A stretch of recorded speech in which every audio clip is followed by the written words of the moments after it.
नमस्कार, मैं हूं आपके साथ संजना कुशवाहा। स्वागत है आपका हमारे खास बुलेटिन राजनांदगांव की खबरों में, जहां हम आपको राजनांदगांव की महत्वपूर्ण खबरों से रूबरू कराएंगे। तो चलिए बुलेटिन की शुरुआत करने से पहले एक नजर डालते हैं आज के हेडलाइंस पर।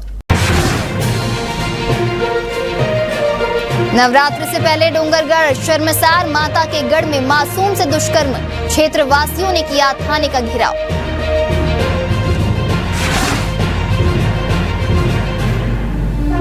छुरिया में नहर धसकने से सिंचाई ठप, जर्जर नहर बनी किसानों की मुसीबत, सिंचाई विभाग की अनदेखी भारी पड़ी।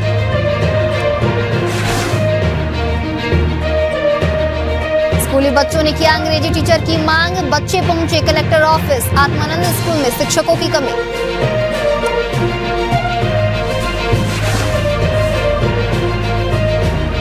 छुरिया में कबड्डी प्रतियोगिता का समापन, जिला पंचायत अध्यक्ष ने दी खिलाड़ियों को शुभकामनाएं, विजेता टीम को मिला 10,000 रुपए।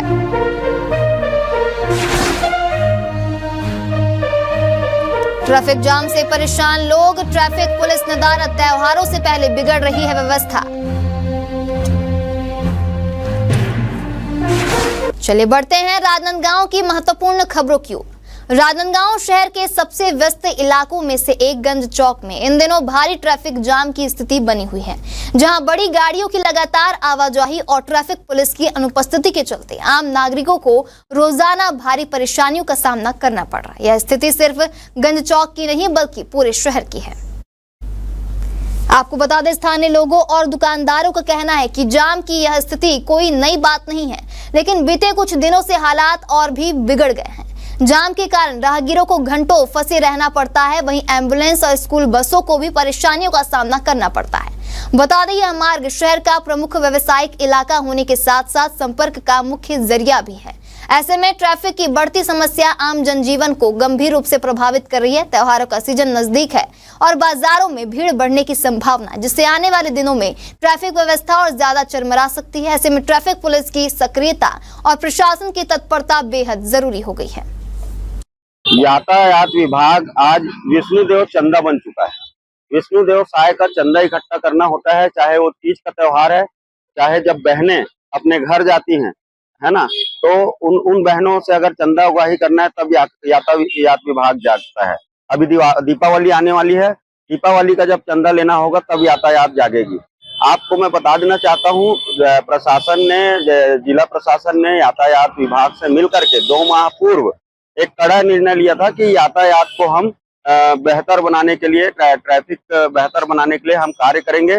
और इसी बीच अतिक्रमण भी हटाया गया, बहुत सारी कार्रवाइयां हुई, लेकिन 2 महीने बाद आज हाल ऐसा हो गया है कि शहर के मध्य में लोडिंग अनलोडिंग हो रही है, जबकि सवेरे 9 बजे से रात को 9 बजे के मध्य जो समय रहता है, रात के 9 बजे से सवेरे 9 बजे के बीच में जो रहता है, लोडिंग अनलोडिंग का काम होना चाहिए। लेकिन आज ऐसी हालत हो गई है कि आप देख सकते हैं कोई भी सड़क खाली नहीं है, कोई भी परिसर खाली नहीं है। अभी हम जहाँ पे खड़े हैं, आपको बता रहा हूँ, ये दिग्विजय कॉलेज का परिसर है, यहाँ भी आप देख रहे हैं तो सड़कों में गाड़ियां खड़ी है। तो कहाँ है यातायात? यातायात केवल क्या विष्णुदेव के लिए जब चंदा लेना होता है तब सामने आती है? यातायात विभाग से मैं चाहूंगा कि एक निर्णय ले और वो मैप जारी करे कि किस आधार पे शहर के मध्य पार्किंग हो, किस आधार पे यातायात को बेहतर बना सके, ताकि हादसे भी रुके। क्योंकि चिखली से लेकर के नवा गांव से लेकर के जो हमारा जो आउटर एरिया है, मोहारा हो, कन्हारपुरी हो, वहाँ आए दिन हादसे हो रहे हैं, वो यातायात की लापरवाही से हो रहे हैं।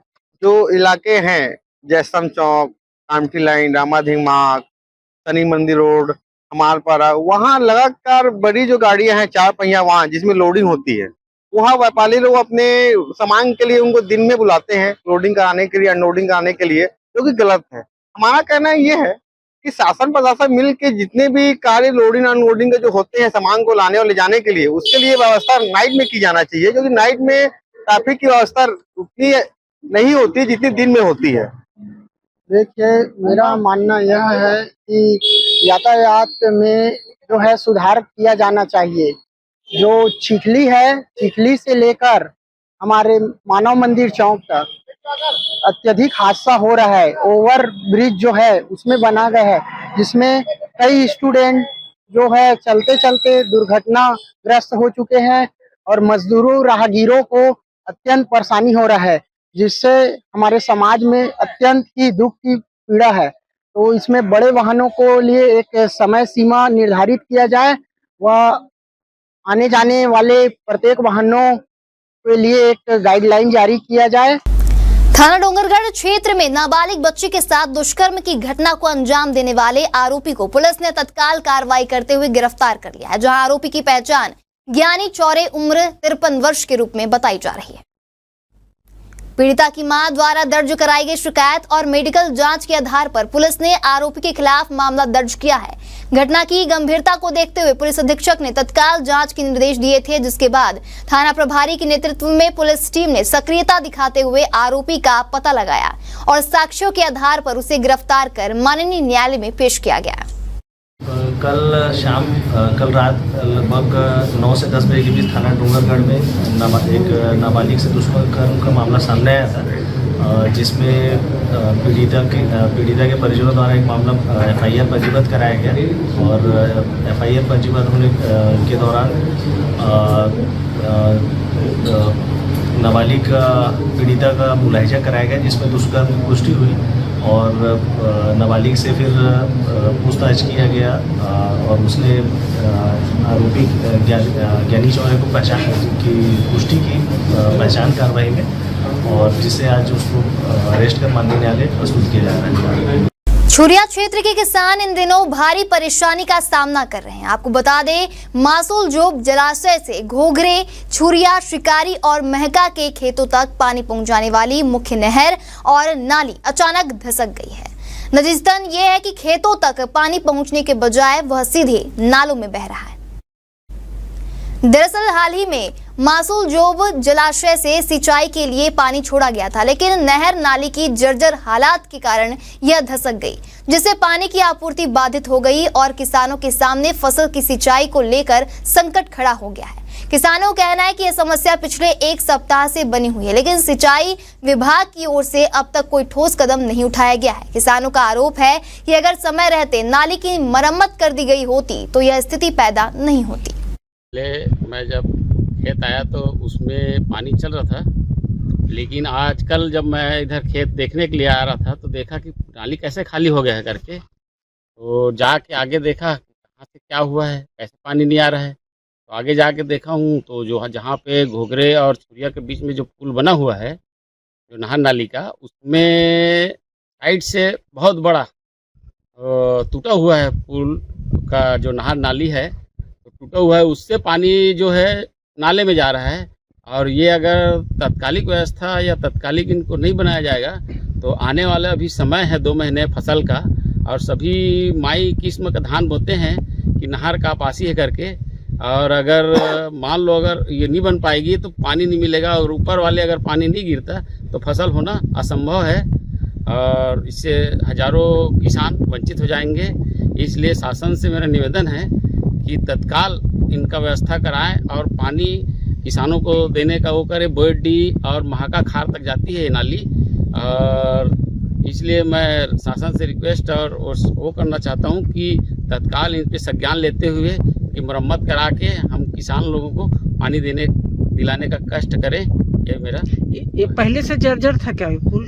जर्जर तो अब पहले से रहा होगा नहीं रहा होगा वो नहर विभाग बताएंगे।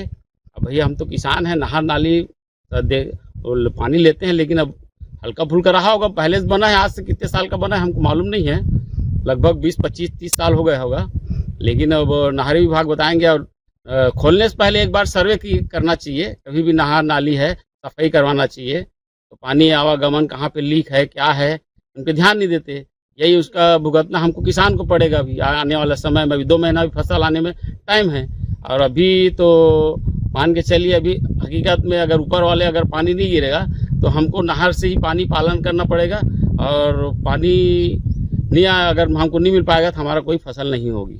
इंग्लिश मीडियम स्कूल के छात्र छात्राएं अपनी समस्याओं को लेकर राजनांदगांव कलेक्टर कार्यालय पहुंचे, जहां छात्रों ने बताया है कि उनके स्कूल में अंग्रेजी विषय पढ़ाने के लिए कोई शिक्षक नहीं है, जिससे उनकी पढ़ाई प्रभावित हो रही है।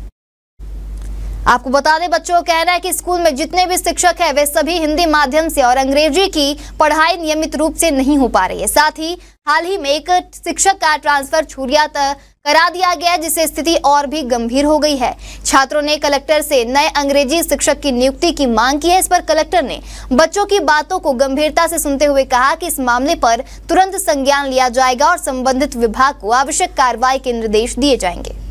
हम लोग डोंगर गांव से हैं, गवर्नमेंट इंग्लिश मीडियम स्कूल से आए हुए हैं और हमारी समस्या ये है सर कि बच्चों का पढ़ाई नहीं हो पा रहा है और ऊपर से जो मैम है उनका ट्रांसफर कर दिया गया है छुरिया में, और वो भी बिना किसी बिना मतलब ये किए कर दिया गया, उनका चेक किए। समस्या ये है सर, वहाँ पढ़ाई नहीं हो पा रहा है और क्या बोलते हैं बच्चों टीचर्स वगैरह एक दूसरे के साथ में लड़ते रहते हैं। और क्या बोलते हैं इंग्लिश का हमको मांग भी ये है कि इंग्लिश के टीचर चाहिए सर, क्योंकि वहाँ पे सारे हिंदी मीडियम वाले टीचर्स हैं, तो इंग्लिश टीचर चाहिए हम लोगों को। और मैथ्स के लिए मैथ्स के टीचर चाहिए। मैथ्स की भी इसके पहले भी हमारी शिकायत BO ऑफिस जा चुका है। फिर उसके बाद कई बार हम लोग 3 साल हो गया हम लोग दौड़ रहे हैं सर टीचर्स की मांग के लिए। 3 साल से कोई मतलब इंग्लिश के टीचर आए ही नहीं है, सिर्फ हिंदी मीडियम वाले टीचर्स आ रहे हैं वहाँ पे। थोड़े दिन एडजस्ट कर लो, थोड़े दिन तो सर 3-3 साल हो गया सर। और बच्चों का 8th क्लास वाले बच्चों का बोर्ड का एग्जाम रहता है, उसमें भी पढ़ाई नहीं हो पा रहा है। अभी हम लोग सर से मिले हैं तो सर का कहना ये है कि मुझे जानकारी नहीं दिया गया था। DO सर से भी हम लोग बात करना चाह रहे थे, तो DO सर यहाँ पे मौजूद नहीं है, तो हम लोग सर से बोले कि, तो वो बोलते हैं कि मतलब देखता हूँ, मैं बात करता हूँ सर से, उसके बाद में जो भी सॉल्यूशन होगा तो हम लोग बताएंगे ऐसे कर। हम यहाँ ये मांग रहे क्या है कि हमारी एक टीचर है साइंस वाली, वो जो है उनका ट्रांसफ़र कर दिया गया है छुरिया में, तो हम लोग आए हैं उसको कैंसिल करवाने के लिए। और हमारे स्कूल में ऐसे भी टीचर्स हैं जो पूरे हिंदी मीडियम से हैं, तो हम लोग को जो कि पढ़ा नहीं पाते अच्छे से, तो हम लोग का पढ़ाई भी अच्छे से नहीं हो पा रहा है। और मैथ्स और इंग्लिश वाले टीचर जो हैं वो हिंदी मीडियम से हैं, तो हम लोग को समझ भी नहीं आता। और इंग्लिश वाली मैम ऐसी है कि फ़ोन से पढ़ाती है, तो वो भी और पढ़ाती भी है तो अच्छे से समझ नहीं आता हम लोग को। और इतना ज़्यादा हमारे स्कूल में लड़ाई वगैरह भी होता है, तो हम लोग का पढ़ाई भी अच्छे से नहीं हो पा रहा है उसके वजह से। HM मतलब HM तो नहीं है बट प्रभारी है वो, और एक हमारी मैम है जो साइंस वाली टीचर है, उन दोनों के बीच हम लोग ये मांग कर रहे हैं कि हमारी साइंस वाली जो टीचर है ना, उनका ट्रांसफ़र हुआ है वो कैंसिल करवा दिया जाए, और नए टीचर इंग्लिश मीडियम के दे दिया जाए हमें। खैरागढ़ जिला मुख्यालय से महज 10 किलोमीटर दूर स्थित ग्राम सलीहा में उस वक्त हंगामा मच गया जब ग्रामीणों ने 6 मवेशियों से भरे एक मालवाहक वाहन को रंग लिया। ग्रामीणों का आरोप है कि यह वाहन खैरागढ़ के एक रकसूखदार परिवार का है, जो पहले भी कई बार गांव में मवेशियों को छोड़कर किसानों की फसलों को बर्बाद कर चुका है। स्थानीय लोगों के अनुसार पकड़े गए वाहन का चालक यह स्वीकार कर रहा है कि मवेशियों को पास के ईंट भट्टे में चराने के लिए लाया गया था। हालांकि ग्रामीणों का सवाल था कि जब वहां कोई चरवाहा ही नहीं है तो मवेशियों की देखरेख कौन करेगा। ग्रामीणों ने आरोप लगाया कि इससे पहले भी इसी तरह मवेशी छोड़े गए थे, जिनकी वजह से फसलें बर्बाद हो चुकी हैं।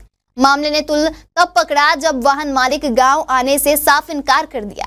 इस पर ग्रामीणों का आक्रोश और भड़क गया और वे विरोध पर अड़ गए। हालात बिगड़ते देख खैरागढ़ थाना प्रभारी और तहसीलदार मौके पर पहुंचे, जिसके बाद ग्रामीणों ने उन्हें ज्ञापन सौंपते हुए दोषियों पर सख्त कार्रवाई की मांग की है। ये भैया गैया छोड़ने आया था सलिया भट्टा। किसका ये BBC वाले भैया का ध्रुव सिंह। कब आ रहे हैं? नहीं सर, ये पहली बार है। ये गौ तस्करी का मामला है सर। ये अपन सलिया गांव ग्राम पंचायत सलिया, ये 2 ठन है में आश्रित ग्राम भी है, तो वो सख्त कार्रवाई हो सर एक बारे में। BBC गाड़ी सर, भोला ब्रदर्स कंपनी खैरागढ़। हम ये चाहतन कि ओकर ऊपर उचित कार्रवाई हो और यहाँ से आगे जाके ऐसा मामला नहीं आना चाहिए हमारे गांव में। भैया हमारे ग्राम पंचायत सलिया में गौ तस्करी का मामला है, जब गाँव वाला हमारे गाँव के सियार मन गाँव समस्त गाँववासी देखे हैं, चल हम आज पकड़े हैं। अब एक बार नहीं 2-3 बार हो गए। गाय पकड़ा है? गाय ही पकड़ा है भैया, 6ठी गाय पकड़ा है अभी। और हम थाना प्रभारी से निवेदन करता है कि भाई गाड़ी का करे नंबर है, गाड़ी नंबर है CG08 7888 नंबर हरे।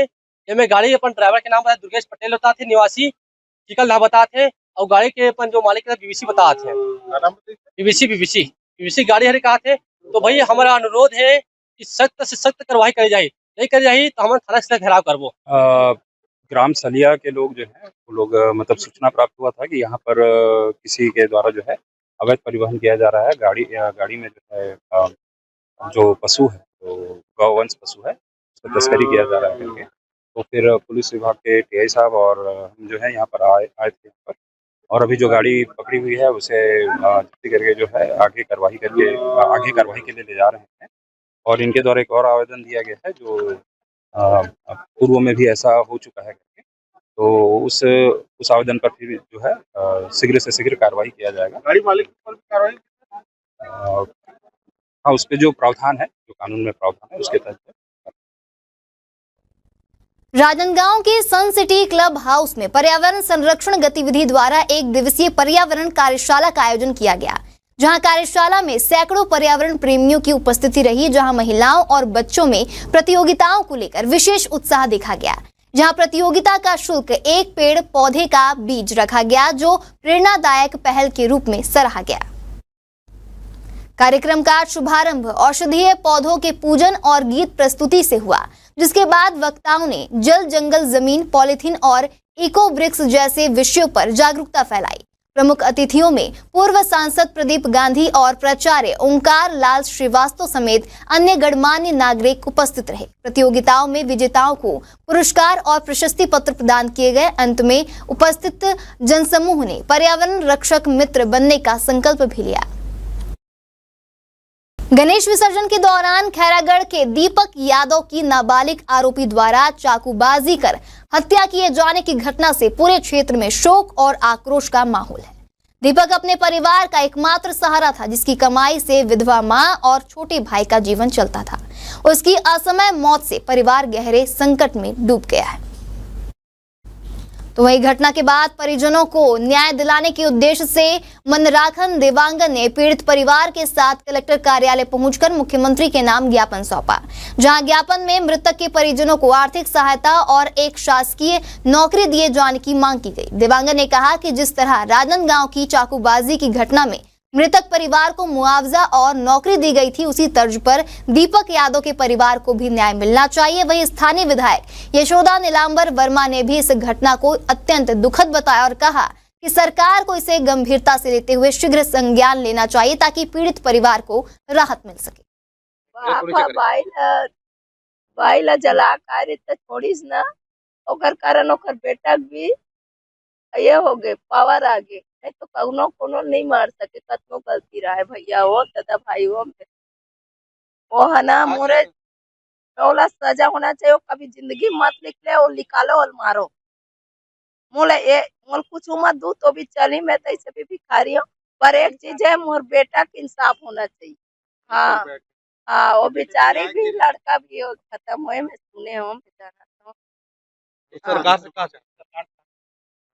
और सजा भी होए, हम मोर लइका नानचन के भविष्य देखे। मोर घर के कमैया तो निकल, मोर कमैया निकल गए, वो बड़े भाई से वही कमाए, मोर खत्म हो तब के मोर तो कमैया निकल गए। वो सजा भी देवा, मोर बेटा भविष्य देखो भाई हो। आज हम लोगों ने माननीय कलेक्टर साहब के पास एक आवेदन दिया है।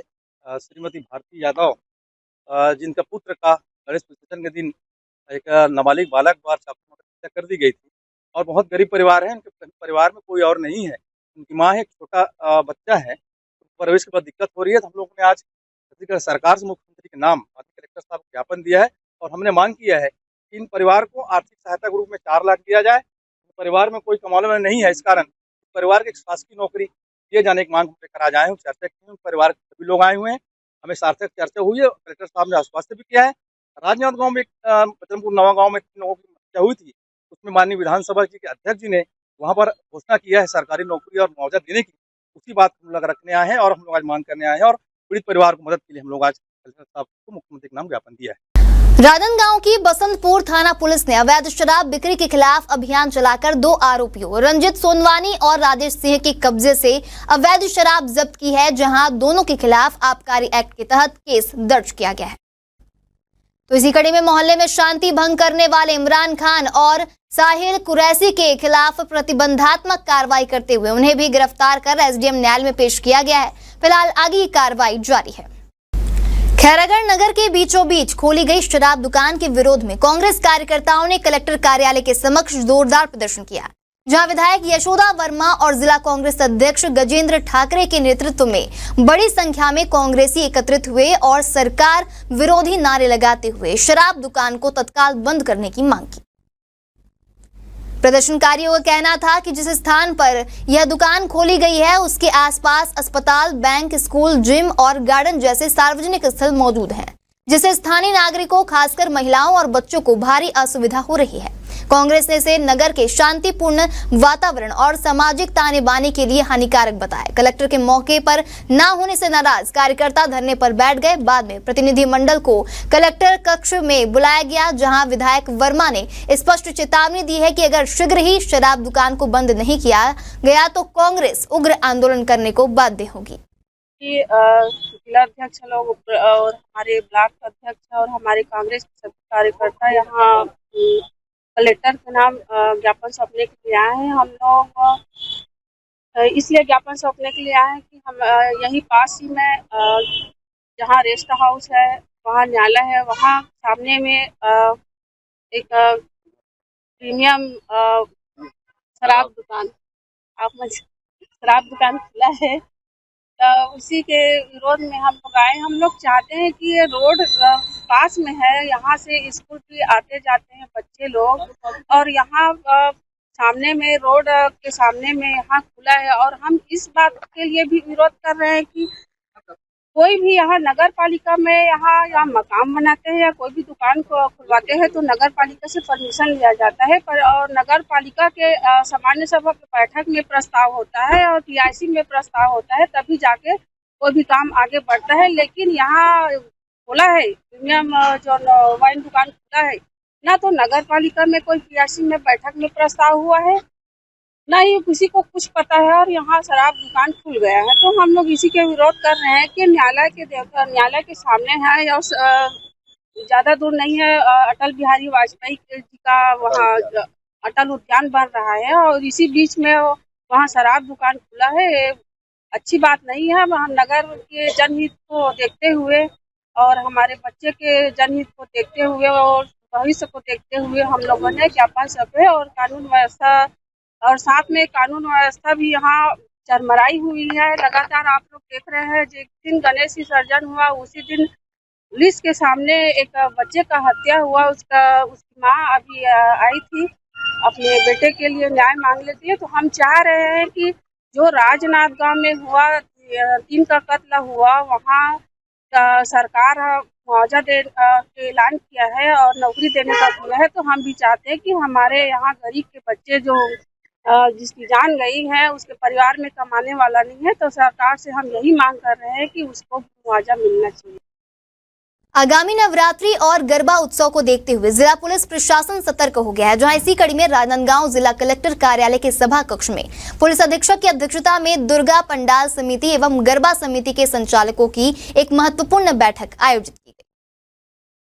आपको बता दें, बैठक का उद्देश्य आगामी त्योहारों के दौरान शांति, सुरक्षा एवं कानून व्यवस्था बनाए रखना था। इस दौरान आयोजकों को स्पष्ट निर्देश दिए कि नवरात्रि एवं गरबा जैसे बड़े धार्मिक आयोजनों को पूरी तरह विधिवत अनुमतियों के साथ ही आयोजित किया जाए। पुलिस अधीक्षक ने पंडालों की सुरक्षा को प्राथमिकता देते हुए आयोजकों से कहा कि वे यथासंभव सीसीटीवी कैमरे लगवाएं, ताकि किसी भी आपात स्थिति में त्वरित कार्रवाई की जा सके। साथ ही पंडाल का निर्माण मजबूत और सुरक्षित ढंग से करने तथा वहां आने वाले श्रद्धालुओं के लिए समुचित पार्किंग व्यवस्था सुनिश्चित करने के निर्देश भी दिए गए। हमारे खास बुलेटिन राजनांदगांव की खबरों में फिलहाल इतना ही। तमाम खबरों के लिए बने रहिए इंडिया टाउन न्यूज के साथ। नमस्कार। आप देख रहे हैं इंडिया टाउन न्यूज, भारत की बात।